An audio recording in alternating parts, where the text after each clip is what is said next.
may sound yung ulan dahil ulan pa rin dahil sa bagong entry. Gusto ko lang po kasi linawin kung paano nga ba ako nagkasakit at ano-ano nga ba yung mga naramdaman ko bago ko nalaman na may sakit ako. Actually, 2 years before ako nagpa-check up, may nakita na akong konting bukol sa breast. At ito yung sign na siguro na talagang hindi na ako healthy. Pero actually wala akong naramdaman. Siguro may naramdaman ako pero hindi yung naramdaman na hindi na ako or nilalagnat ako. Actually wala akong ganun na pakiramdam. Nagtatrabaho pa rin ako everyday. Mayroon akong pagdating kasi sa terminal ng jeep, meron siyang siguro mga 5 to 10 minutes na lalakarin, which is talagang feeling ko naging healthy ako dun dahil sa lakad-lakad ko everyday. Pag uwi ng hapon, lalakarin ko ulit yun bago ako makarating dun sa terminal ng jeep. So actually namimiss ko yun siya ngayon na nakalink ako sa trabaho. So yun na nga, 2 years before ako na-diagnose na yun, meron talaga akong sakit. Nakapagbakasyon pa ako sa probinsya namin twice. Kasi yung time na yun, bakit ako nakapagbakasyon is sinundo ko si Amon and I spent 22 days doon sa province namin is Leyte. So 22 days ako nag-stay doon bago kami bumalik dito sa Pampanga ni Amon. And then that was March. Tapos mga katapusan ng March pa kami nakabalik dito kasi early March ako umalis. Tapos mga katapusan ng March pa kami nakauwi dito. So 22 days talaga. Total 22 days na nasa probinsya ako. And then tapos pagka-August, darating yung pinsan ko. Shout out sa pinsan kong maganda, si Diane, at saka si Mana Daisy. Si Mana Daisy is tsahin ko siya. So darating sila, and then it was a birthday trip para sa akin, para sa akin, na gusto nila akong pumunta ng Leyte. Kasi gusto nila akong makita. So pumunta ako doon kahit few days lang. Actually nag-spend lang ako ng parang 2 days doon sa Leyte just to see them, spend with them, at doon na rin ako nag-birthday. So balik twice nung taon na yun ako nakapag-visit, nakapag-bakasyon sa akin.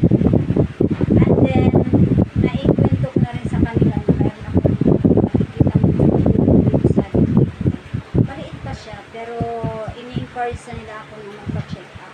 Kaso nangihinaya ako doon sa i-absent ko, kaya parang sabi ko siguro ako pa siguro hindi pa na okay pa naman ako, sabi ko wala naman ako nararamdaman, wala as in wala akong ibang sign na nararamdaman, basta yun lang, nakita ko lang yung buko dito sa dugtog ko, akala ko lang talaga na parang ano lang, parang ito yung parang nakakabagot lang ko, kaya lalagyan ko lang siya ng pampatanggal ng, parang akala ko kasi hangin lang siya na hindi ko alam kung anong tawag doon yung parang hangin lang, lamig hangin yun. So nilalagyan ko lang siya ng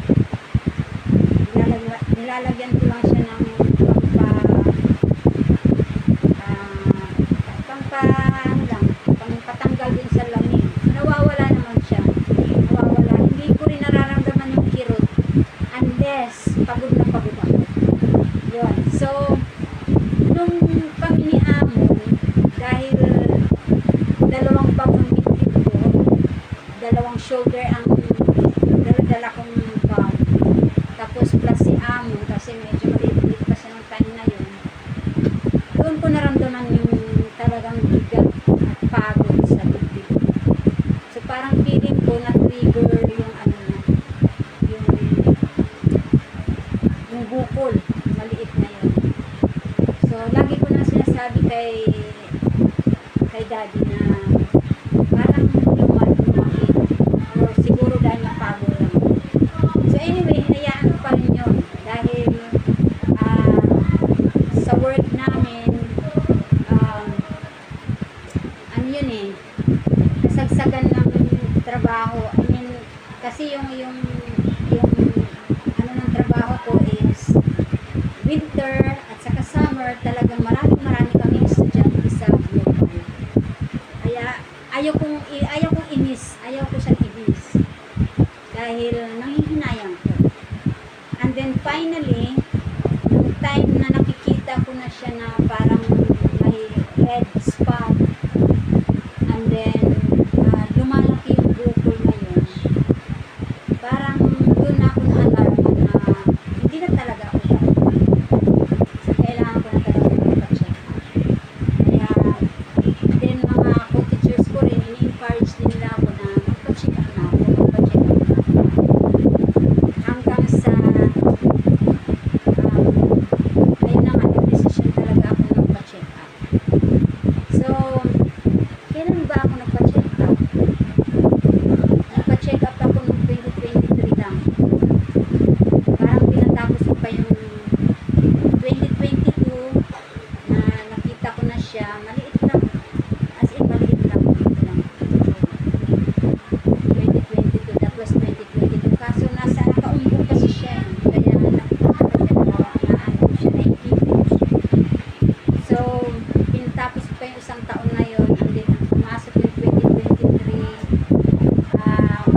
Okay pa ako hanggang sa doon umabot yung August ng 2023. Talagang ano ko na talaga kasi medyo ano na siya eh, medyo alarm na medyo malaki na siya, and then red ang color niya. Para bang anytime puputok siya. Doon ako natakot.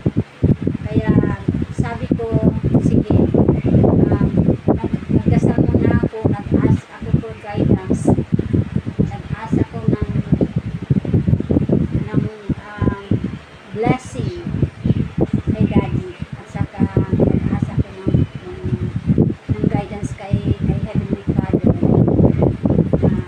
Kailangan ko na talaga tama pang desisyon na gagawin ko, magliliba ako sa trabaho.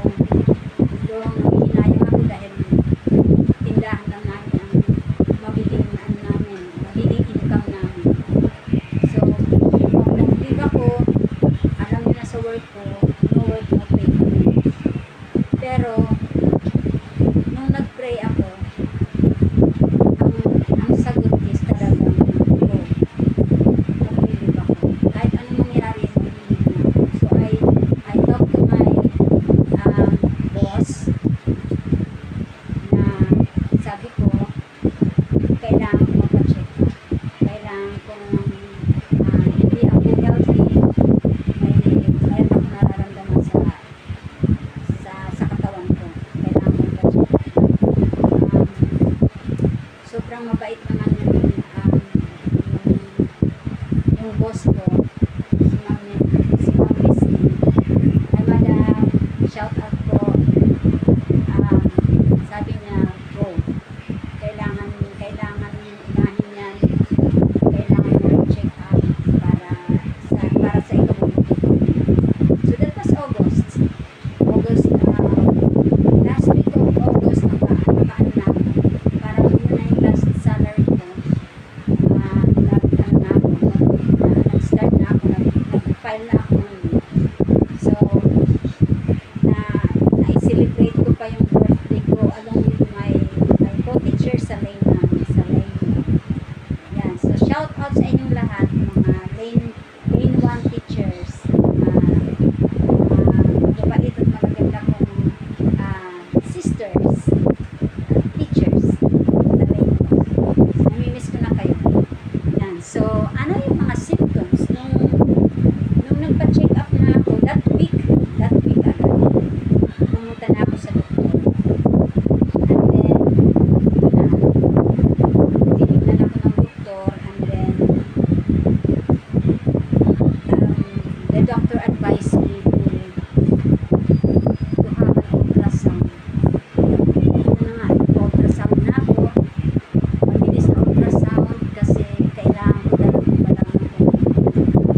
medical, hindi naman medical ang ano ko, course ko.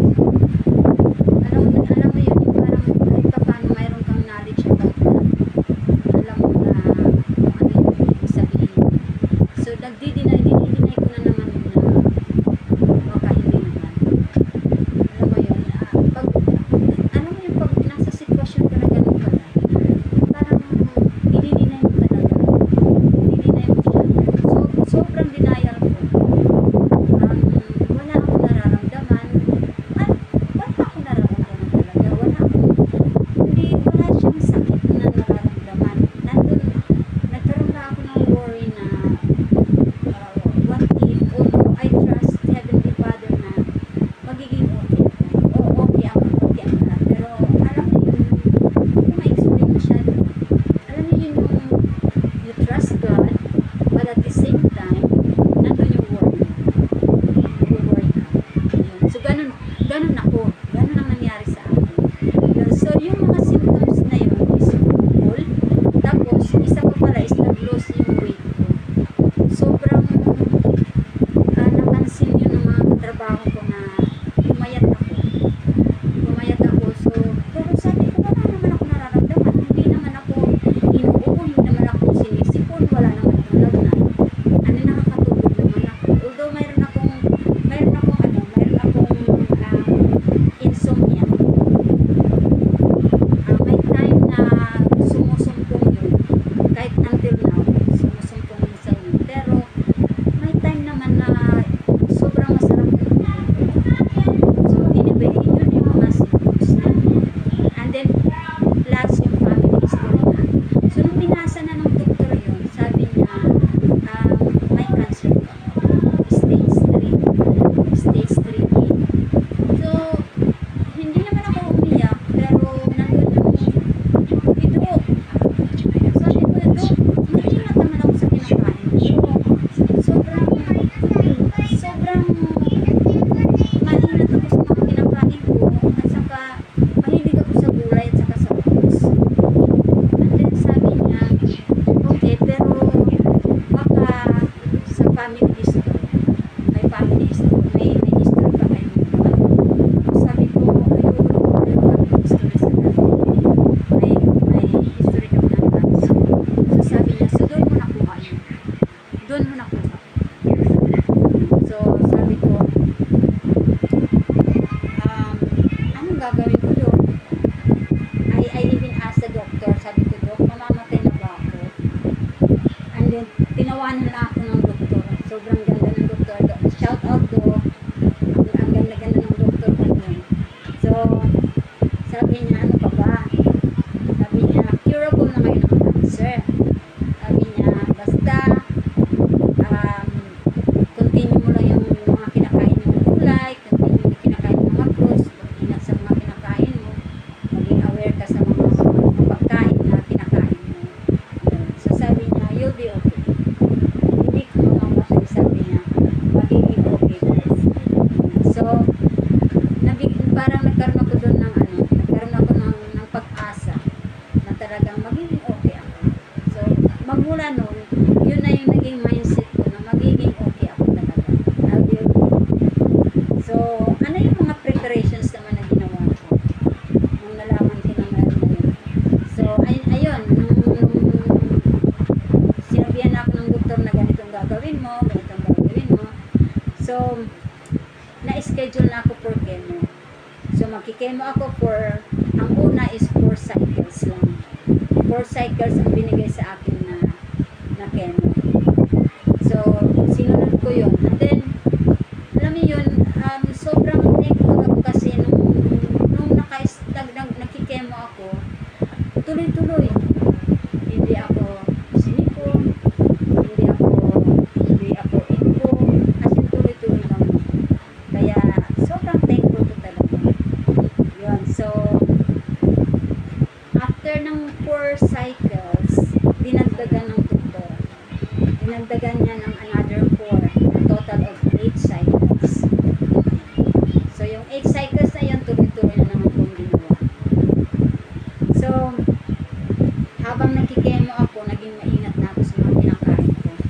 And then later, sa pagkikemo ko, nalaman ko na may mga pagkain pala talaga na kinakain ko pa rin na dapat pala iwasan ko. Ayun, like yung chicken at saka yung eggs. So, hindi ko alam yun.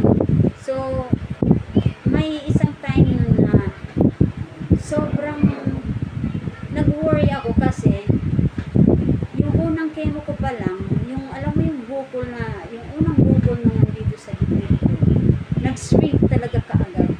Sobrang amazing. Sabi ko nga, sobrang amazing siya kasi nag-shrink talaga siya agad. Alam mo, from red, naging parang purple siya, na parang, alam mo yung parang prunes. Alam mo yung prunes, parang ganun ang color. And then, na-amaze talaga ako doon. Hanggang sa second, hanggang third. Pagka third, mayroong bukol uli na tumabi. May tumabi siya na bukol. So, hindi ako masyadong alala kasi sabi ko, baka masabay lang din siya sa pagkemo doon sa unang bukol. Kaya lang, hindi, napapansin ko, hindi siya lumiliit. Lumiliit yung unang bukol, pero yung pangalawang bukol na tumabi sa una, hindi siya lumiit. Kaya, sinabi ko na sa doktor ko, sabi ko, Dok, may napansin akong another bukol na tumabi. Pero yung unang bukol is nag-shrink talaga siya. So, sabi niya, sige, titingnan ko. Tiningnan siya ng bukol. And then, nung tiningnan niya, sabi niya, okay, paano natin pa-ultrasound? So, pina-ultrasound yun. Tinignan na sa ultrasound. And then, yung result niya is, ituloy lang yung aking chemo. Kaya ngayon to, yung 8 chemo ko is tuloy-tuloy yun. Hanggang sa parang lumalaki talagang, naano na ako. Nag-worry na ako. Sabi ko, Dok, parang hindi siya natatanggal dun sa chemo. Hindi siya nadadamay. Sabi ko, hindi siya nadadamay. Akala ko madadamay siya. So, hinahayaan ko lang. Kaso, Dok, sabi ko, hindi siya nadadamay. Hanggang sa pang 7 ata or 8. Ayun, sabi na ng doktor na, sige, schedule natin for surgery. Ayun.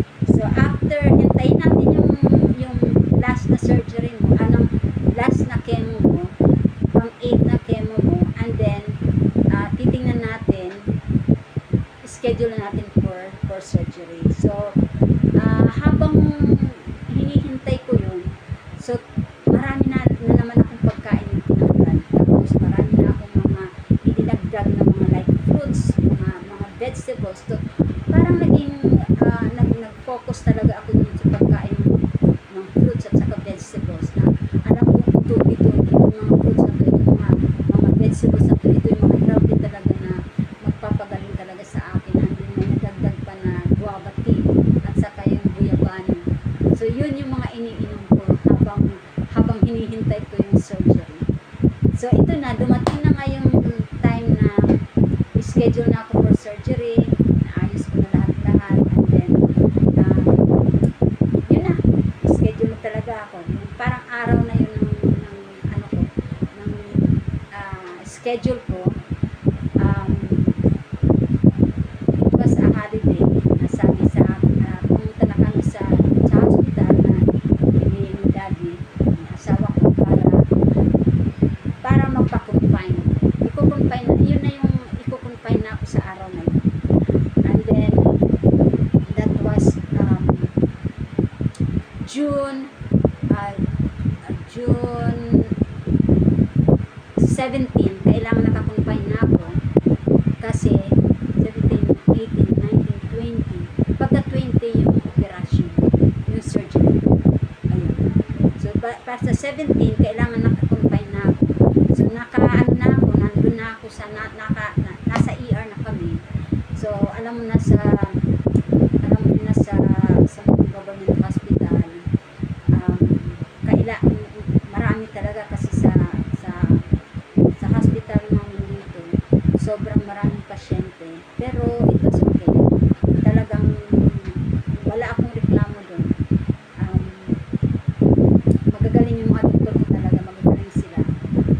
Na ano na ako, nandun na kami sa room, lahat na naayos na lahat. Everything was prepared and set up. And then, nung gabi na nakaano na ako, ihahatid na ako dun sa operator. Ihatid na ako ni daddy sa taas, kasama yung nurse. Talagang I was relaxed. Talagang sabi ko, I was praying inside na sabi ko, Heavenly Father, kayo nagpapahala sa akin. Alam ko na kasama kayo ng mga doktor, yung nag-opera sa akin. Alam ko na hindi na ako pababayaan. So, nandun ako, I was able to, parang, before pa kasi, alam nyo, before pa inano ng nurse na sasalin na ako, bigyan ako ng general anesthesia. Nakatulog na ako. Sobrang wala na akong naramdaman. Mayroon lang yung mga preparation sa akin yung nakakabit sa katawan ko yung like yung in case na madagdagan ako ng dugo. Okay, kinailangan ko ng dugo. Nandun na, nakaprepared na. Tapos yung isang parang para sa general anesthesia doon kasi pagandaan. I wish may post ko yung mga pictures ko na yun. And then yung ano pa, yung kasi may mga ID ako sa likod. Dalawa, hindi sila pwede kasama yung isa lang eh. Kasi dito yung operasyon ko. So, hindi ito pwede lagyan. Dito lang. Tapos, meron sa paa. Isa. Kasi hindi siya pwede dito. Dahil okay na, marami na siya dito. Yan. So, okay lang. Wala namang ano. Medyo ano lang. Kasi nandun naman si daddy na nag-a-assist sa akin kung nagsisiyar. So, anyway, yun na nga. Yung gabi na inoperahan ako, madaling araw na. Inoperahan ako. Talagang relax ako. But I was praying inside before. Naalala ko lang talaga. I was praying inside bago ako nakatulog. And then after that, before pa nila ako bigyan ng general anesthesia, tulog na ako. Wala na akong naramdaman. And then paggising ko after 8 hours, lahat okay na, tapos na. Nakaano na ako, nandun na ako, nasa recovery room na ako. And then sabi ng nurse, gising na po pala kayo. Tapos sabi niya, sige, tatawagin natin yung nurse na magkakaroon. So okay na operahan na ako. Parang wala akong naramdaman. Talagang sabi ko nga. And then una pala, hinahanap ko kung saan, kasi before ako operahan, kinausap na ako ng doktor, Doc Alvin. Shout out Doc Alvin. Sabi niya sa akin, in case na kailangan kami ng nagkapag dito na hindi nila ma-close, natapalan dito, kukuha sila dito sa may ano. Ito, may ano tawag dito, sa may dito yan. Ayan. So, hindi naman nangyari yun. Hindi nangyari. At saka yung blood transfusion, hindi rin nangyari.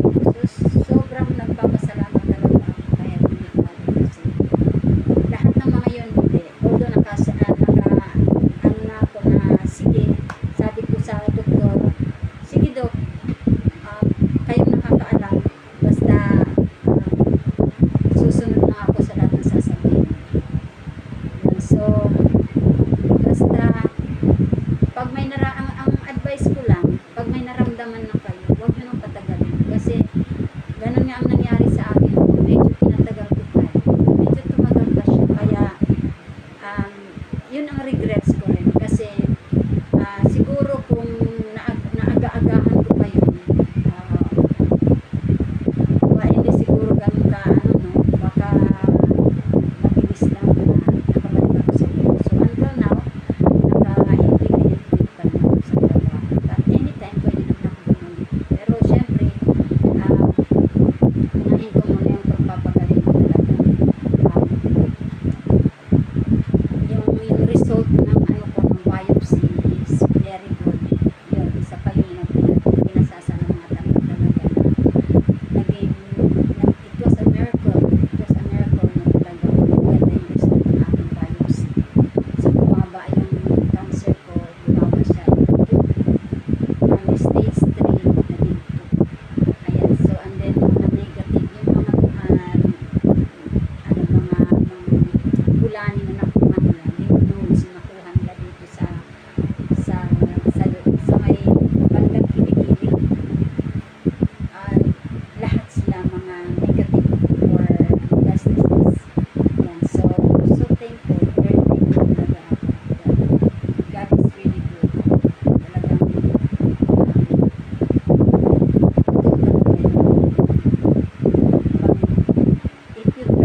niyong pababayaan. Wag niyong sa walang bahala. Pag nakakita na kayo, nakaramdam na kayo, wag niyo isa walang bahala. Agad-agad pa-check na niyo agad.